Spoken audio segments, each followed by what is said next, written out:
vimos la vida de aquellos dos jóvenes, aquellos dos sacerdotes, hijos de Elí, llamados Ofni y Finés, hombres perversos, como decía en el texto original, ¿se acuerdan?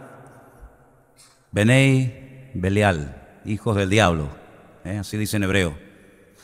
Y qué interesante cuando terminábamos un culto un día y nuestra hermana Beatriz me decía: tengo un micro secreto, algo que he descubierto de la Escritura. Cuando el sacerdote Elí le dice a aquella mujer llamada Ana, digiere tu vino, mujer ebria, ella le dice: yo no soy una hija de Belial, yo lo que soy es una mujer acongojada, con problemas, con luchas internas y con un gran dolor en mi alma, porque hasta el día de hoy he querido ser madre y no he podido. Y yo estoy derramando, le dice ella al sacerdote Elí, mi alma delante del Señor. Entonces el sacerdote Elí la despide en paz y le dice: bueno, que el Señor te conceda la petición de tu corazón. Y ella se va y al poco tiempo queda embarazada y da a luz nada más y nada menos que al que escribió estos libros, Primera y Segunda de Samuel. Digamos que sería el último juez, esa larga lista de jueces. Samuel es el último en la lista, un hombre que estuvo 40 años juzgando al pueblo de Israel. Y en el capítulo 4, después de hablar al pueblo y después de bendecirlo, etc., Israel toma la iniciativa de lanzarse a la guerra nada más y nada menos que contra los filisteos. Dice el versículo 1: por aquel tiempo salió Israel a encontrar en batalla a los filisteos. Los filisteos no le estaban atacando. Fueron ellos los que dijeron: vamos a atacar, vamos a encontrar, vamos a ponernos en el camino y vamos a hacerle la guerra a los filisteos. Y dice que Israel acampó junto a un lugar llamado Ebenezer, la piedra que me ayuda, o como algunos han traducido, hasta aquí nos ha ayudado el Señor. Y los filisteos acamparon en Afec, lugar que significa la fortaleza. Ahí estaban uno enfrente del otro, el valle en el centro. Y es terrible porque dice que los filisteos vencieron a Israel. Miren lo que dice el versículo 2. Los filisteos presentaron la batalla a Israel y trabándose el combate, Israel, el pueblo de Dios, fue vencido.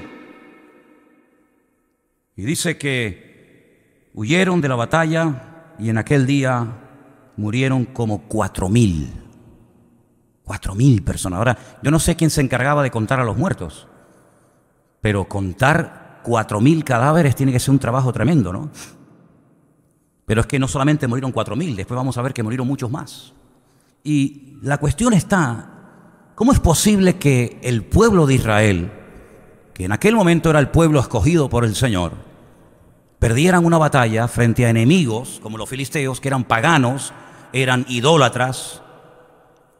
Su dios principal era Dagón, tenía la forma de un pez, como si fuera una sirena, aunque tenía cara de hombre.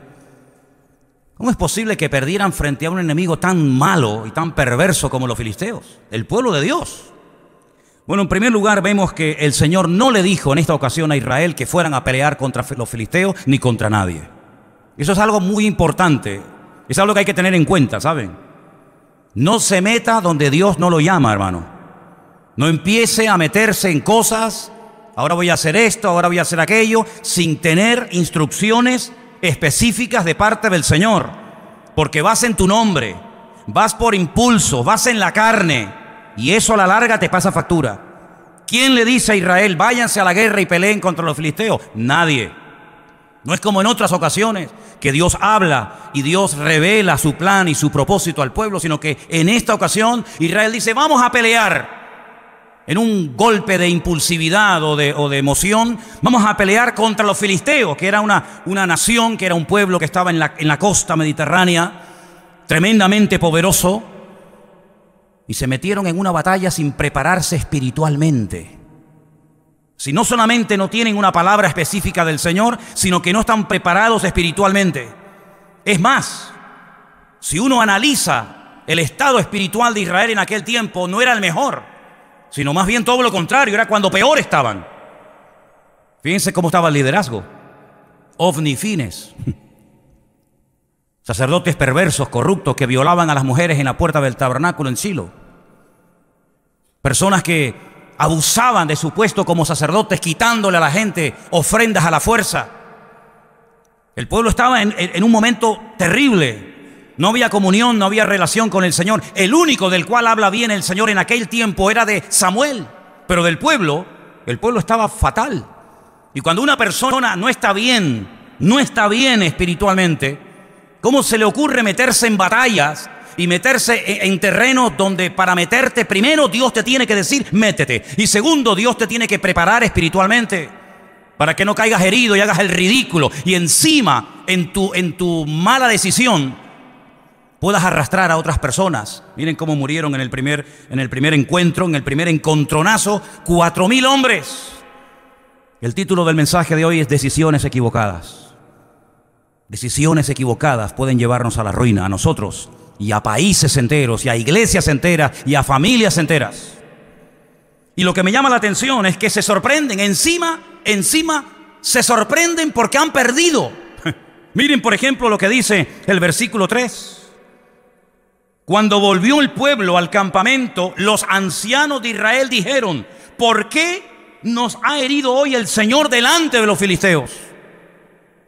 Mientras yo leía esta mañana esta porción, esta pregunta más bien, ¿por qué? ¿Por qué nos ha herido el Señor? ¿Por qué los filisteos hoy nos han ganado? Me venía a la mente, pero así, otro hombre de Dios que un día cuando perdió una batalla le hizo la misma pregunta al Señor. ¿Por qué hemos perdido hoy la batalla? Déjenme que les lea un versículo. Presta atención. Josué rompió sus vestidos y se postró en tierra sobre su rostro delante del arca del Señor hasta caer la tarde. Y los ancianos de Israel echaron polvo sobre sus cabezas. Y Josué le dijo al Señor, ¿por qué nos ha vencido hoy el enemigo? La misma pregunta, ¿por qué nos ha sucedido esta tragedia hoy en Israel? ¿Por qué nos has entregado en las manos de los amorreos para que nos destruyan? Ay, Señor, ¿qué le diré? ¿Qué dirán que Israel ha vuelto sus espaldas delante de los enemigos? Porque los cananeos y los moradores de esta tierra oirán y nos van a rodear y borrarán nuestro nombre sobre la faz de la tierra. Y entonces, ¿qué harás tú con tu gran nombre? Pero espérense, la diferencia entre la pregunta que le hace el pueblo de Israel al Señor en 1 Samuel 4 y la pregunta que hace en Josué capítulo 7, Josué al Señor, es muy diferente, porque unos no esperan que Dios responda. Cuando tú haces una pregunta, espérate a que se te responda. No preguntes y respondas al momento, sino infórmate, cerciórate si lo siguiente que quieres hacer es lo correcto o vas a seguir metiéndote más en líos.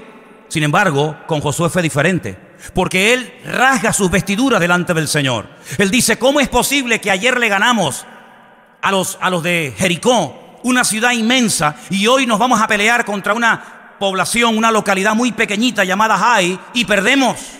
¿Cómo es posible que al grande le ganemos y al chico perdamos? Y ahora Dios habla y le dice, escuchen, el Señor le dice a Josué, levántate, ¿por qué te postras sobre tu rostro? Israel ha pecado y aún ha quebrantado mi pacto que yo les mandé, y también han tomado del anatema y hasta han hurtado, han mentido y lo han guardado en sus enseres. Por esto los hijos de Israel no podrán hacer frente a sus enemigos, sino que delante de sus enemigos volverán las espaldas. Por cuanto han venido a ser anatemas, yo no estaré con vosotros. Levántate y santifica al pueblo.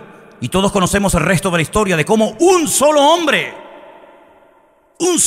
llamado Acán, quebrantó la orden de no coger, de no llevarse nada a su tienda y traer maldición al pueblo. Y entonces cuando ellos santifican, cuando ellos arreglan el problema, se levantan, van a la batalla y vencen al enemigo. Pero en el caso de 1 Samuel 4 no sucedió así, sino que le preguntan al Señor, ¿por qué nos ha herido hoy el Señor? Y no esperan que Dios les hable. Que a mí me sorprende algunas personas que se enfadan con Dios, se molestan con Dios porque le han salido algunas cosas mal, y no tienen la paciencia y la sabiduría de decir, bueno, Señor, ¿en qué he pecado? ¿Qué he hecho mal? ¿Hay algo que tengo que corregir? ¿O sigo en la línea en la que voy y me voy a ir a la ruina yo y todos los que están conmigo? No esperaron en el Señor, no dijeron, bueno, vamos a estar un tiempo en oración, en búsqueda sincera y genuina de parte del Señor, sino que automáticamente preguntan y mira lo que hacen. Versículo 3. Traigamos a nosotros de Silo el arca del pacto del Señor, para que viniendo entre nosotros nos salve de la mano de nuestros enemigos. Otro error más. Primer error, ir a la guerra sin que Dios te lo diga. Segundo error, no prepararse espiritualmente. Tercer error, trasladar el arca del Señor sin ningún mandato específico, creyendo que el arca del Señor es una especie de amuleto contra la mala suerte, creyendo que es una especie de talismán, creyendo que es una especie de objeto milagroso o de lámpara de Aladino, que en cuanto haga presencia en el campamento de Israel, todos los problemas se van a solucionar inmediatamente. ¿Cuánta gente se rodea de cruces, de estampitas, de resguardos, de amuletos, creyendo que de esa manera están protegidos contra los malos espíritus, las malas influencias, que Dios está con ellos? ¿Saben lo que demuestran las personas que recurren a cosas creadas por el ser humano para autoprotegerse contra el mundo espiritual? ¿Saben lo que demuestran? Que no conocen a Dios. Porque si conocieran a Dios, sabrían perfectamente que Dios no necesita de nada ni de nadie para proteger tu vida y pelear tus batallas. No tenemos que llevar cruces en el cuello para protegernos de nada. No tenemos que llevar ningún tipo de amuleto, de resguardo para decir, ay, es que por si acaso me hacen algo, o por si acaso alguien me hace algo. No, mi hermano, el ángel del Señor acampa alrededor de los que le temen y los defiende, dice la Biblia. Y decía el rey David, y de esto sabía mucho: y aunque un ejército acampe contra mí, no temerá mi corazón, porque el Señor es mi luz y mi salvación. Bendito sea Dios. Ellos dijeron, no, traigamos el arca. No importa si estamos en pecado, no importa. No importa si nos llevamos mal los unos contra los otros. No importa si la santidad ya es la asignatura pendiente. No importa si estamos bien o mal.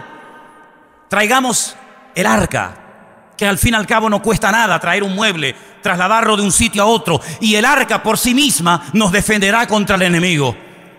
Pero el arca no fue diseñada ni creada por el Señor para tales objetivos. El arca era, digamos, un mueble.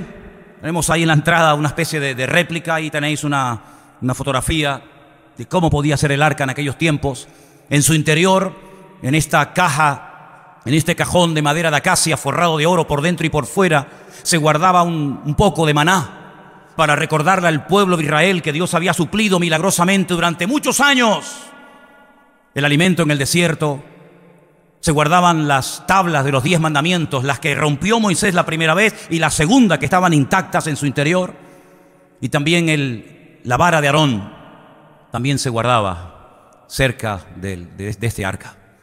Era un mueble de oro. Arriba pueden ver, en la parte de arriba, entre las alas de los querubines, estaba lo que llamaban el propiciatorio, y era el lugar en donde entraba el sumo sacerdote una vez al año y derramaba la sangre de un sacrificio que previamente había hecho en la entrada.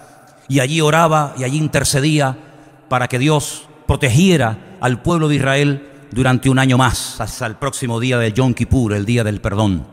Tremendo. Parece que el pueblo de Israel no termina de aprender la lección. No es la primera vez que recurren a un objeto creado, no es la primera vez que recurren a un objeto depositando su fe en el objeto más que en el Dios del objeto. Ya lo habían hecho en el monte Sinaí, ¿se acuerdan? Cuando dice la Biblia que según ellos Moisés tardaba mucho. No sabían qué había ocurrido con el varón de Dios. Y entonces dijeron, mira, como no sabemos lo que ha pasado con este hombre, si está vivo, si está muerto, si vendrá o no vendrá más, vamos a hacernos unos dioses que nos vuelva otra vez a llevar por el desierto y volvamos otra vez a Egipto. Y dice la Biblia que Aarón, el hermano de Moisés, le pidió a la gente que les diera zarcillos y pendientes de objetos de oro, y lo fundieron y le dieron forma, y dice que hicieron un becerro de oro. Y entonces le dijeron, este es el Dios que te sacó de Egipto. Y cuando Moisés baja de la montaña se encuentra aquel espectáculo vergonzoso y les dice, ¿qué habéis hecho? Y Aarón, tratando de justificar lo injustificable, les dice, no sé, yo cogí el oro, lo eché en el fuego y salió esto. Así dice, léanlo. Yo eché el oro y de repente, no sé, ¡pum!, apareció así de la nada este becerro de oro. Y Moisés se indigna y rompe las tablas de los 10 mandamientos y tiene que otra vez volver a subir a la montaña, porque ellos lo que querían era tocar, ellos lo que querían era ver. a ese Dios, que no era ese Dios ni mucho menos, ¿verdad? Ya también lo hicieron en la época de Gedeón. No sé si se acuerdan ustedes que Gedeón hizo un efod, que al final terminaron adorándolo. No sé si recuerdan la historia de cuando Moisés peca por murmuración en el desierto y mueren miles de personas. Y el Señor le dice que haga una serpiente de bronce y que la clave en un asta para que la gente cuando la mire. Detrás de todo esto hay una explicación extraordinaria. Y dice que aquella serpiente de bronce en los tiempos de los reyes le presentaban incienso y fue objeto de adoración hasta que tuvieron que despedazarla. Y así el hombre tiene siempre como una tendencia a agarrarse a cosas. Y alguien dijo que potencialmente todos los seres humanos tenemos tendencia a la idolatría. Parece mentira. Hay gente que dice, no, yo no adoro a nadie, sí, pero luego pero tus hijos los adoras, ¿verdad? O adoras tu casa, o adoras tu trabajo, tu coche, o tus pertenencias. El hombre siempre está tratando de tener algo a lo cual agarrarse y de poder ver, Sin embargo, nos olvidamos de aquella palabra tremenda en el Evangelio según San Juan, capítulo 4, cuando el Señor Jesucristo dice que Dios es espíritu. Y los que quieran adorar a ese Dios de espíritu tienen que hacerlo en espíritu y en verdad. Y la palabra del Señor nos enseña que nuestro Dios no se puede hacer, no se puede medir, no se puede pensar, porque nuestro Dios es, primero, inmortal. Segundo, infinito. Dígalo conmigo. Tercero, inmutable. Cuarto, inalterable. Quinto, incomparable. Sexto, inigualable. Séptimo, inescrutable. Y así podríamos estar toda la noche enumerando características de nuestro Dios. Y nuestro Dios prohíbe que se le hagan a Él figuras de oro, de plata, de piedra, de bronce o de lo que sea, sino que al Señor tu Dios adorarás y a Él solo servirás, sin darle ningún tipo de forma, sin darle ningún tipo de medida, sino que nuestro Dios es espíritu y por eso Él ha puesto su espíritu en nosotros para que podamos comunicarnos con Él por la fe y no por vista. ¿Cuántos dicen amén? Pero Israel cayó en la torpeza de creer que porque venía el arca al campamento, lo cual trajo aparentemente mucho júbilo y mucho grito, pero solamente fue eso, mucho grito, nada más. Hay algunas iglesias que a veces dicen, demos un grito de júbilo. Y después del grito de júbilo, ¿qué queda? Porque aquí gritaron, dice que gritaron tanto que el enemigo se asustó. Y dice que gritaron de tal manera y con tal volumen que dice que la tierra tembló. Pero no hubo cambios en el mundo espiritual, era todo emoción. Es como cuando dice la Biblia que aquellos huesos comenzaron a unirse el uno al otro y lo único que había era ruido, mucho jaleo, pero no había espíritu, no había presencia divina en lo que estaba ocurriendo en aquel lugar. Y en todas nuestras acciones, en todo lo que hagamos, pensemos o planeemos, no solamente tenemos que buscar la expectativa, el ruido, la apariencia, sino tener el aval y el respaldo divino de que Dios está detrás de la obra o de la palabra o de la acción que estoy haciendo. ¿Cuántos dicen amén? El mismo Señor Jesucristo dice, lo que yo digo y lo que yo hago, no lo hago por mi propia cuenta, sino que hago y digo lo que el Padre me autoriza y me ordena que haga y que diga. Eso es un sometimiento total y absoluto a la voluntad divina, en palabras y en acciones, pero en estos nada que ver. Se quejan porque Dios nos ha abandonado, porque el enemigo se ceba con nosotros, pero escuchen, si vamos un poquito más adelante, por ejemplo, al versículo 10, cuando ellos ya se creen fuertes porque ya tienen el arca de la alianza entre ellos, dice, pelearon pues los filisteos, y otra vez dice, terrible, Israel fue vencido. Ya es la segunda vez. Primera vez, te dio una paliza y 4,000 hombres perdieron la vida. Y no aprendes, no hay manera, vas de mal en peor y sigues y sigues y sigues. Pero ¿cuándo nos vamos a dar cuenta que lo natural es un reflejo de lo espiritual? ¿Cuántos millones de veces tengo que decir lo mismo? Que cuando las cosas van mal, Dios te está dando un mensaje que tienes que saber interpretarlo y tienes que pararte y preguntarle al Señor, Señor, ¿qué está ocurriendo? Porque no es como el mundo dice, bueno, es mala suerte, es una mala temporada, no. Sino que la palabra del Señor nos da principios concretos y específicos para que la victoria no sea algo casual, algo esporádico, sino sea la tónica habitual de nuestra vida. Y cuando en mi vida no hay victoria, cuando en mi vida lo único que hay son desgracias, follones, peleas, divisiones, enfermedades, conflictos, etcétera, etcétera, tienes que pararte, querido. Y tienes que preguntarle a tu Dios, que dicho sea de paso, es un Dios de amor, que quiere lo mejor para sus hijos. Señor, ¿qué estoy haciendo mal? No como esto que le decía, ¿por qué nos has abandonado? No, el problema no está en que Dios les ha abandonado. El problema es que ustedes han abandonado a Dios. No le eches la culpa a Dios. Como dicen los inconversos que todos conocemos, ¿y si Dios es tan bueno? ¿No has encontrado gente así? Bueno, si Dios es tan bueno, ¿por qué se mueren los niños de hambre? ¿Y por qué hay guerras por aquí? Como si Dios fuera el culpable de todo eso.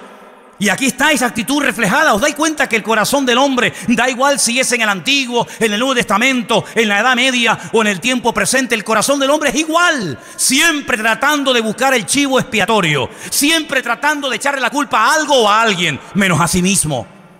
Claro, hemos perdido la guerra porque nos has abandonado. La culpa la tienes tú. Porque yo fui a la guerra, yo afilé mi espada, yo me fui con mi coraza, con mi yelmo, con mi jabalina, me fui preparado, pero tú no me apoyas, tú no estás conmigo, tú no me respaldas y por eso las cosas me van mal en la vida. No caigas en ese error. Los que hablan así son los que no conocen a Dios. Los que conocen a Dios pueden llegar a decir, aunque Dios me mate, lo seguiré adorando, porque yo sé que mi Redentor está vivo. Pero los que hablan así, ¿por qué nos has abandonado?, son los que están mal e intentan condenar a Dios para justificarse a sí mismos. Es como en una de las conversaciones profundas que Job mantiene con Dios, donde él intenta presentar argumentos convincentes, y hay un momento en el que Dios le interrumpe y le dice, pero querido Job, ¿me vas a condenar a mí para justificarte tú? No, queridos. Cuando las cosas en la vida no ruedan y no salen en lo natural, en lo espiritual, en todas las áreas de nuestra vida, no hay bendición, no fluye la bendición de Dios, no tienes una vida atractiva, una vida que la gente diga, yo quiero ser como esa mujer, yo quiero ser como esa familia, yo quiero ser como ese hombre. Cuando tu vida es una vida de tragedia, de desgracia, de lío, de follones, cuando tu vida no es una vida que sea luz, sino es tiniebla, tienes que pararte y no echarle la culpa a Dios, sino preguntarte, Señor, ¿qué estoy haciendo mal? Y el Señor te va a hablar, como le habló Josué, ¿visteis? Y le dijo, no, es que el problema es que hay pecado y Dios no se puede mover y su gloria queda detenida cuando hay pecado y desorden en el pueblo. A mí me sorprende que siga lloviendo. A mí me sorprende que podamos seguir respirando. A mí me sorprende que aún estemos con vida. Y no es por nuestros méritos, sino es por la misericordia y por la gracia de nuestro Dios, ni más ni menos. ¿Estamos de acuerdo, hermanos? Vuelven a pelear y miren lo que pasa. No han aprendido. Hermanos, si no aprendemos de la historia, la volveremos a repetir. Así dijo David Ben Gurión, primer presidente de Israel. Si no aprendemos de la historia, volveremos a repetir los mismos errores. Y me da la impresión de que hay muchos líderes políticos a nivel mundial que no han aprendido de la historia y que vuelven otra vez a repetir la historia y los mismos errores, y aún peor que en el pasado. Pelearon los filisteos, Israel fue vencido, huyeron cada cual a sus tiendas y fue hecha muy grande mortandad, pues cayeron de Israel 30.000 hombres de a pie. Primeramente habían caído 4.000, ahora 30.000, ya van 34.000 muertos. Pero cuando tú abres una brecha al pecado, el pecado siempre va más, es como un cáncer. El cáncer no va menos, el cáncer cada vez va más, amigo. Y si empezó de una forma muy sencillita y ahí prácticamente inapreciable, como no se actúe inmediatamente, eso se va a extender y cuando quieras meterle mano es demasiado tarde. No solamente ya han muerto 34.000 hombres, pero 34.000 hombres significa, no digo todos, pero muchos tendrían hijos. ¿Cuántos miles de niños quedaron en aquel tiempo huérfanos por una mala decisión? ¿Cuántas viudas? Porque la mayoría de estos hombres que iban a la guerra eran mayores de 20 años.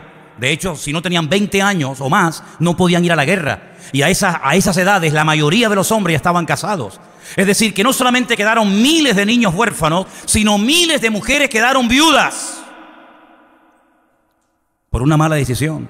Pero no solamente fue eso, sino dice que en aquel segundo encuentro de Israel contra los filisteos, los dos hijos del sacerdote Elí murieron, Ofni y Fines. Versículo 17. El mensajero dijo, Israel huyó delante de los filisteos y también fue hecha gran mortandad en el pueblo, y también tus dos hijos, Ofni y Fines, fueron muertos, y el arca de Dios ha sido tomada. Ya están muriendo hijos por culpa de los padres. Ya no solamente son los padres los que mueren, También son hijos los que están muriendo por las malas decisiones de los padres. Jesús dijo en una ocasión una palabra tremenda, que a veces se cita así muy a la ligera y no nos paramos a pensar en la profundidad que contiene la misma. Él dijo, los tropiezos, no os engañéis, siempre vendrán. Es como cuando dijo, los pobres siempre estarán en el mundo. Cuando queráis podéis ayudar a los pobres. Siglo XIX, siglo XX, siempre habrá pobres, siempre habrá miseria, siempre habrá desigualdades, ¿verdad? Ricos, pobres, los que estén bien, los que estén abajo. Y él dijo, tropiezos, problemas y dificultades siempre vendrán. Pero ay de aquel que me haga tropezar a uno de mis hijos y a uno de mis pequeños. Porque mejor le fuera haberse atado una piedra de molino al cuello y echarse a la mar que haber hecho tropezar a uno de estos pequeños. Si te quieres reventar y hacer lo que te da la gana, hazlo. Allá tú, con tu conciencia y con tu Dios. Pero ten cuidado que en tu locura arrastres a tus hijos y el día de mañana te pese en el alma y en el corazón haberlos tenido del tingo al tango ahora aquí y mañana allá, y al final ni comes ni dejas comer a tus hijos. Ten mucho cuidado porque por la locura de esta gente, no solamente niños quedaron viudos, no solamente huérfanos, no solamente mujeres quedaron viudas, sino que ahora también están comenzando a morir hijos. Y es terrible cuando a veces por nuestras decisiones equivocadas, vuelvo a decir, decisiones equivocadas, título del mensaje de hoy, hacemos tropezar a otras personas que nos siguen, pero no porque te apoyen, sino porque no les queda otro remedio. Pero no te olvides que el que te siga a la fuerza algún día te abandonará, porque los que nos tienen que seguir a nosotros no es por la fuerza, no es por la presión, sino es por la convicción. También seguían a Saúl, pero dice que le seguían temblando de miedo, pero sin embargo dice que había muchos que seguían a David desarmado, pero porque tenían una confianza tremenda en su líder, porque sabían que era el hombre más cerca del corazón de Dios. ¿Te das cuenta? 34,000 muertos, miles de niños huérfanos, miles de viudas solas, los hijos del sacerdote muertos. Pero hay más todavía, hay más todavía, porque no doblan su corazón delante de Dios, porque no se humillan. Y cuando no se humilla el pueblo, cuando no pide perdón, el diablo se ceba y el diablo va por todas y ahora les roba el utensilio más sagrado en toda la historia del pueblo de Israel, el arca del pacto, el Aarón Berit. El arca del pacto. Esa palabra pacto en hebreo es berit. Es una palabra sagrada, es una palabra que tiene una connotación espectacular, porque un pacto no es un contrato. Un contrato se quiebra, se rompe cuando uno de los dos no cumple las condiciones. Pero los pactos que Dios ha hecho no se quiebran. Los pactos de Dios son eternos. Y ellos traen ese mueble que es el símbolo, es la representación física, tangible y visible de un pacto que un Dios eterno ha hecho con un pueblo que le está siendo infiel. Y lo que recurren es al tipo, al símbolo, en vez de al Dios del pacto. Qué tremendo cuando aquella mujer llamada Helena se dedicó a ir por Tierra Santa, sobre todo por Jerusalén, buscando reliquias. Era la madre de Constantino, supuestamente el primer emperador romano convertido o que reconoció y admitió el cristianismo como la religión oficial del Imperio Romano. Y fue a Jerusalén y comenzó a buscar el lugar donde Cristo había muerto. Y fue a Jerusalén buscando la túnica que le habían quitado los romanos cuando estaba clavado en la cruz. Y fue a Jerusalén tratando de encontrar astillas de aquella cruz y los clavos y las espinas y las sandalias y esto y aquello. Y ahí comenzó todo un negocio y toda una parafernalia litúrgica y religiosa acerca de cosas, ¿verdad? Y la gente hasta el día de hoy adora y se agarra y se aferra a cosas, al fin y al cabo creadas por el ser humano. Y cuando vamos a Israel yo le digo a la gente, ¿y qué más da? ¿Qué más da? Si sobre esa piedra el Señor se inclinó, se sentó o lloró, ¿qué más da? No deja de ser una piedra, no adoremos las cosas, adoremos al que vive por los siglos de los siglos, amén. Sin embargo, el hombre, como dije antes, tiene una tendencia brutal a la idolatría. Y si no tiene nada o a nadie a quien adorar, recurre a la peor de todas las idolatrías, que es la egolatría, que es adorarme a mí mismo y decir yo soy el dueño, yo soy el Dios. Y encima le digo al verdadero Dios, tú no existes, el que existe soy yo. Esa es la peor de las idolatrías. Y esto es lo que le pasó al pueblo de Israel, un pueblo que tenía que ser cabeza y se convirtió en la cola y en el hazmerreír de los filisteos en aquella época. Quiero que volvamos a ver esa imagen donde veíamos el territorio que ocupaban los filisteos en aquella época. esa franja mediterránea larga, de más de 50 kilómetros de largo, en color rojo, era el territorio que en aquellos tiempos ocupaban los filisteos. Los filisteos no eran originarios de allí, no. Los filisteos eran un pueblo, la mayoría de los historiadores dicen que puede ser que vinieran de la isla de Creta, no eran oriundos de Canaán, eran de otro lugar que decidieron trasladarse en barco y tomar posesión de esas ciudades tan importantes que hasta el día de hoy existen. Por ejemplo, tal vez la ciudad más famosa que tenía los filisteos en aquel tiempo, que sigue existiendo hoy en día, es la ciudad de Gaza. ¿Quién no ha oído hablar de la franja de Gaza? A continuación estaba la ciudad de Askelón, donde murió ¿quién? Sansón, en el templo del dios Dagón. A continuación estaba la ciudad de Asdod. Estamos hablando de ciudades preciosas. He tenido la oportunidad y el privilegio con Elena de visitarlas. La ciudad de Askelón es una belleza de ciudad. Asdod, ni te imaginas. A continuación estaba Ecrón y a continuación estaba Gat. Son las 5 ciudades de los filisteos. Las 5 piedras que David cogió del arroyo era para matar a los 5 gigantes de las 5 ciudades más importantes del Mediterráneo, en aquel tiempo dominadas por los filisteos: Gaza, Asdod, Askelón, Ecrón y Gat.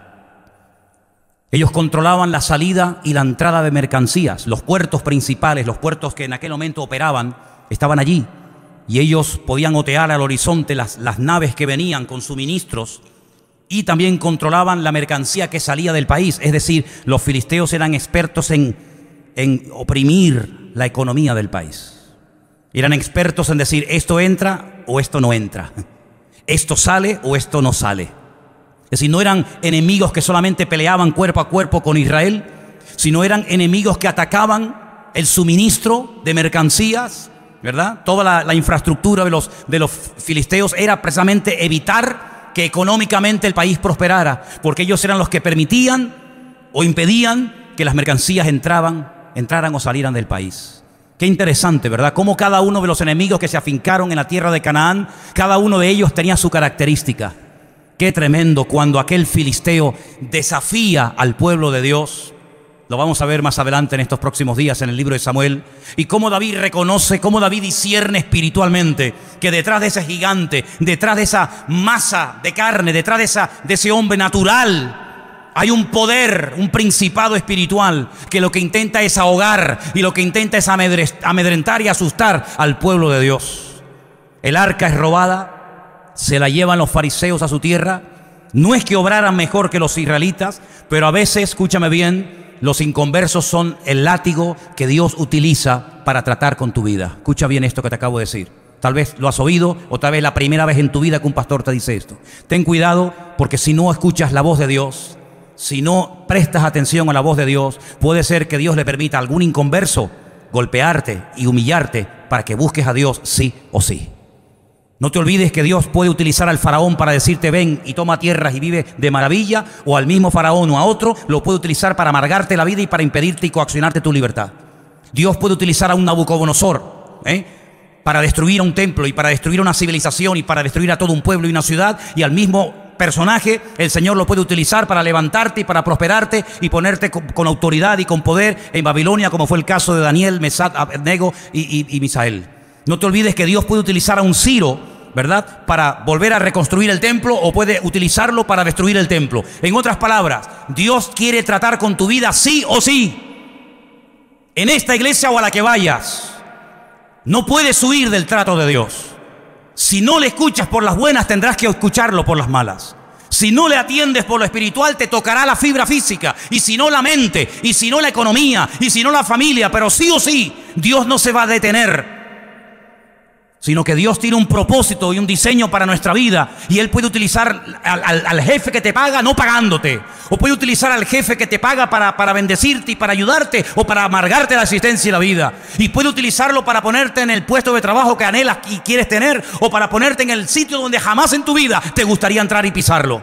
En otras palabras, Dios puede utilizar el martillo, la mula, el perro, el sol, la luna, las estrellas o lo que haga falta.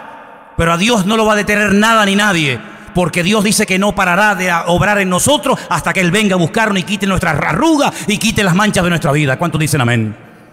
Por eso, queridos hermanos, entremos por las buenas en el trato de Dios, porque yo dije en una ocasión, y creo que algunos lo recordarán, que al listo, con una simple mirada, capta el mensaje. Pero al tonto, ni tirándole piedras, se entera de la película. Era como antiguamente, los padres miraban a los hijos y le transmitía telepáticamente un mensaje que el chiquillo interpretaba al momento. No hacía falta traductor de Google ni vainas raras, sino que la simple mirada del viejo, cuando coincidía con la tuya, te estaba diciendo: o te quedas quieto, o cuando vaya a casa te meto un cogotazo que te vas a enterar, malcriado. Todo eso te lo decía con la mirada. Hoy en día te manda WhatsApp, abre una página de Facebook tu viejo, te manda todo lo que quiera y no te enteras. Vamos a leer algunos versículos interesantes. Proverbios 3, del 31 en adelante. Proverbios capítulo 3, si me los ponen casi mejor. 31 al 33, perfecto. Proverbios 3, del 31 al 33. No envidies al hombre injusto. ¿Conoces a alguien que se porta injustamente contigo? ¿No? Bueno, yo sé que ustedes siempre están en otro nivel, están en una dimensión espiritual a la que yo todavía no he llegado, pero si algún día conoces a alguna persona injusta que le va bien, tiene un buen coche y tal y cual, dice: no lo envidies, no tengas envidia de lo injusto, ni escojas ninguno de sus caminos, porque el Señor abomina. Ay, nos habían dicho que Dios ama al pecador y aborrece el pecado. ¿No nos habían dicho eso? Pues es que eso no está en la Biblia. No, hermano, la Biblia dice que Dios ama al pecador, pero aborrece el pecado. ¿Y dónde está eso? Eso no es en la Biblia, eso se lo inventaron, yo no sé quién. Yo lo que leo es que Dios abomina al perverso. ¿Cómo va a amar Dios a un violador de niños? Tendrá que arrepentirse de su pecado para cambiarlo y para hacer algo en su vida, pero mientras no se arrepienta, el violador, el asesino, el ladrón, el injusto, etcétera, etcétera, dice, Dios lo abomina, abomina al perverso, pero su comunión íntima, ¿con quién es? Con los justos. Y el 33, porque la maldición de Dios, ay amigo, ahora se va a dar cuenta porque hay gente que está así, porque la maldición de Dios es real, es tan real como la bendición de Dios, igual. La maldición de Dios, ¿dónde está? En la casa del impío, de los que le han dado la espalda a Dios. Pero Él bendecirá la morada, la casa de los justos. Así es lo que dice la palabra. Salmo 37, 1 y 2, un salmo que le gusta mucho a Miriam. Salmo 37, 1 y 2, es precioso. No te impacientes a causa de los malignos. Otra vez la envidia. Ni tengas envidia de los que hacen iniquidad, porque como hierba serán pronto cortados y como hierba verde se secarán. ¿Cuántos dicen amén? Y el último, segunda de Pedro capítulo 2, del 20 al 22. Dice así la palabra: ciertamente, y esto es muy fuerte esta palabra que voy a leer esta noche, espero que no haya nadie que esté viviendo en este terreno, porque mira lo que dice el Señor. Si habiéndose ellos, está hablando de gente que conoció, gente que tuvo un encuentro con el Evangelio, si ellos, habiendo escapado de las contaminaciones del mundo, ¿y cómo escaparon del sistema de valores del mundo? Como dice ahí, de las contaminaciones del mundo. ¿Cómo lo hicieron? Por el conocimiento del Señor y Salvador Jesucristo. Así escaparon de ese mundo. No por fuerza de voluntad, no porque dijeron, bueno, yo me voy a proponer no juntarme con gente mala, voy a intentar cambiar. No es por ese sistema. Sino que hay gente que escapó, logró salir de las contaminaciones del mundo por el conocimiento del Señor y Salvador Jesucristo. Eso está bien claro, ¿sí o no? ¿Sí o no? Dice, enredándose otra vez en ellas, son vencidos, claro. Su postrer estado viene a ser peor que el primero. Porque mejor les hubiera sido no haber conocido el camino de justicia haber conocido el camino de justicia, que después de haberle conocido, volverse atrás del santo mandamiento que les fue dado. Pero les ha acontecido lo del verdadero proverbio, que el perro vuelve al vómito y la puerca lavada a revolcarse en el cieno. Ay, amigo, más claro agua, ¿eh? Aunque usted no lea esto en hebreo, ni en arameo, ni en griego, usted lo entiende perfectamente. Yo tengo que decir como pastor, y me gustaría decir todo lo contrario, pero mentiría si lo hiciera, que nunca he conocido a nadie que se haya apartado de los caminos del Señor, que su vida haya sido una maravilla. Si así fuera, más de uno se vería tentado a decir, oye, separándome del Señor, vivo mejor. Pero es que no hay ni la más mínima tentación en los que hemos nacido de nuevo. No tenemos ni la más mínima tentación de separarnos, de dejar a Dios, de darle las espaldas. ¿Saben por qué? Porque no hay ni una sola persona, se llame quien se llame y viva donde viva, que habiendo conocido al Evangelio y al Señor, apartándose de Él, la vida de fuera mejor. Sino que el Señor los compara con un perro que vomita y se vuelve a comer lo vomitado. Y si lo compara con un cerdo que lo lava y en cuanto encuentra basura, se vuelve a revolcar en él. Y dice, y el postrer estado es peor que al principio. Hermano, si usted no entiende esto, yo ya no sé cómo decírselo. En otras palabras, este pueblo quiere arreglar externamente lo que solamente se puede arreglar internamente. Mira, no le estés regalando tantas flores a tu mujer y después la estás engañando con otra. ¿Me entendiste? Toma, mi amor, un ramito de flores. Es que yo no quiero flores, yo quiero tu corazón. Yo quiero tu fidelidad. Mira, te voy a llevar esta noche a cenar. Métete la cena por donde te quepa. Le diría alguna.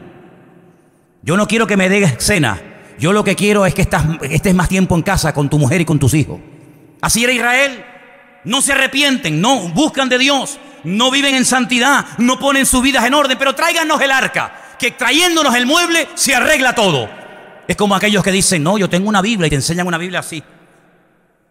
¿Y para qué la quiere? Y el crucifijo, y el rosario, y tantas cosas externas, que lo único que hacen es dar una pincelada de cristianismo, pero tu corazón está lejos. Como decía el Señor, aquellos fariseos de la época, con su boca me adoran, pero su corazón está lejos de mí. Y su temor de Dios no es más que puro mandamiento aprendido de memoria, de padres a hijos, de generación en generación. El Señor, que es lo que busca, señales externas o que verdaderamente cambiemos y hagamos frutos dignos de arrepentimiento. ¿Qué les parece, hermano? Pues eso es lo que buscaba el Señor en este pueblo en aquel tiempo y lamentablemente no lo encontró.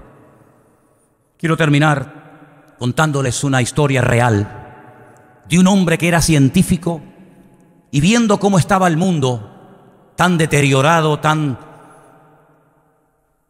pésimas condiciones, intentó en su laboratorio encontrar la respuesta a los males del mundo. Y ahí estaba de noche y de día con sus fórmulas químicas y matemáticas y esto y aquello, tratando de encontrar algo, no sé, algo, una pastilla, un remedio para los problemas del mundo. Pasaba horas y días, semanas enteras en su laboratorio, tratando de encontrar el remedio para los males del mundo. Y cuando estaba allí metido con todo su trabajo y con toda la faena, de repente entra en el laboratorio su niño pequeño de 6, 7 años, revoltoso, toqueteando, jugueteando con todo. Y el padre sabe que no va a poder seguir trabajando porque el chiquillo era muy inquieto. Y entonces no se le ocurre otra cosa al padre que coger una revista donde hay un mapa del mundo, lo arranca, la corta en pedacitos y le dice al niño, toma, tú solo, quiero que arregles el mundo, quiero que pongas cada continente y cada ciudad en su sitio, cada país en su sitio. Y le da esas hojas del mapa rotas y un trozo de una cinta adhesiva para que lo arregle y se lo traiga al padre. El padre dice, bueno, ahí lo tendré, aburrido, y me dejará trabajar tranquilo. Al poco rato, el niño se acerca al padre y dice, papá, ya está todo arreglado. El padre le dice, no puede ser, no puede ser. A ver, muéstrame qué es lo que has hecho. Y efectivamente, le muestra el mapa perfecto, todo pegadito con cinta adhesiva, cada país en su sitio, cada continente en su sitio, todo en su lugar. El padre se queda sorprendido y le dice, pero hijo, ¿Cómo has sido capaz tan rápido, sin conocer tú al mundo, sus ciudades, sus países, su continente? ¿Cómo has sido capaz de arreglarlo tan rápido? Y le dice, papá, es que yo no sé arreglar el mundo. Pero cuando arrancaste la hoja, yo vi que por detrás había la figura de un hombre. Y entonces lo que yo hice fue arreglar primeramente la figura del hombre, que la conozco. Puse los brazos del hombre en su sitio, las piernas, la cabeza. Y cuando arreglé al hombre, le di la vuelta y había arreglado el mundo. Eso es lo que intentan hacer los seres humanos. Arreglar el mundo. Pero para arreglar el mundo, primeramente hay que arreglar el corazón del hombre. Y el corazón del hombre no lo puede arreglar nadie, más que solamente su Creador, porque Él sabe perfectamente cada cosa en su sitio y cómo poner cada pieza en su lugar. Y entonces, cuando arreglemos nuestra vida, podremos optar por arreglar el mundo, por meternos en la vida de los demás, por ir a batallas guiados por el Señor y no por impulsos carnales, tomando decisiones equivocadas, que lo único que traen es humillación, vergüenza y muerte. ¿Cuántos dicen amén?